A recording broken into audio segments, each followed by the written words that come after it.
रोका जाता था, लेकिन उन्होंने अपना संघर्ष नहीं छोड़ा, जिसके बदौलत आज हम महिलाएं शिक्षा में आगे हैं और बिना पढ़े हम नहीं रुक पाएंगे। आप सभी लोगों से अनुरोध है कि बारी बारी से आकर के और श्रद्धा सुमन अर्पित करें माता सावित्री बाई फूले जी के जन्म दिवस पर। माता सावित्री बाई फूले ने सामंतवादी व्यवस्था के समय विधवा विवाह का शुरू किया।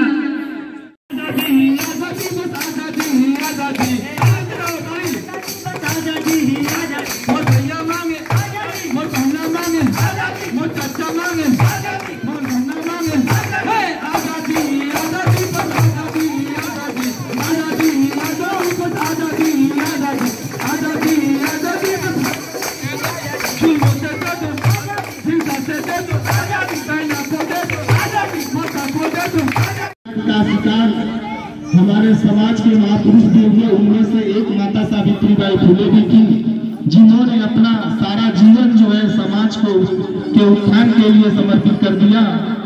और माता सावित्री बाई फूले का जन्म महाराष्ट्र के सतारा जिले के एक जो है गांव में हुआ था।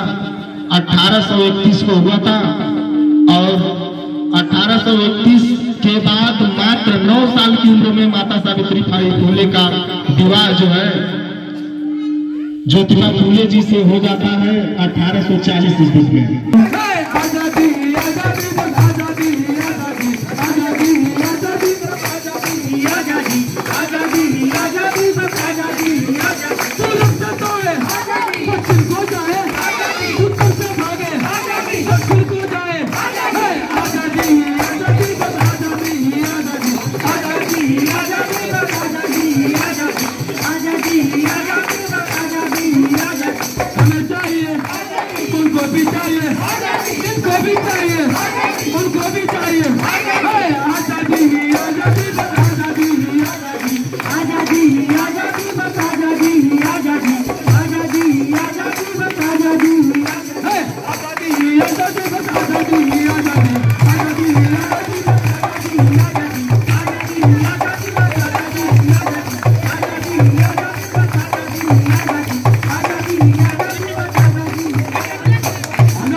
और बेटियों को पूरे दिल से मन से पढ़ाइए और अपने मुकाम को हासिल करिए।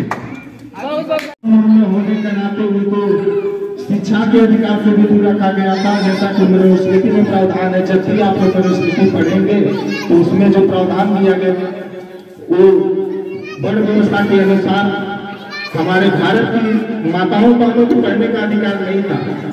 लेकिन ज्योतिबा फूले जी का जब विवाह माता सावित्री बाई फूले से हुआ, उसके बाद ज्योतिबा फूले जी ने अपनी पत्नी माता सावित्री बाई फूले जिनकी आज जन्म जयंती है उनको पढ़ाने का जो है निश्चय।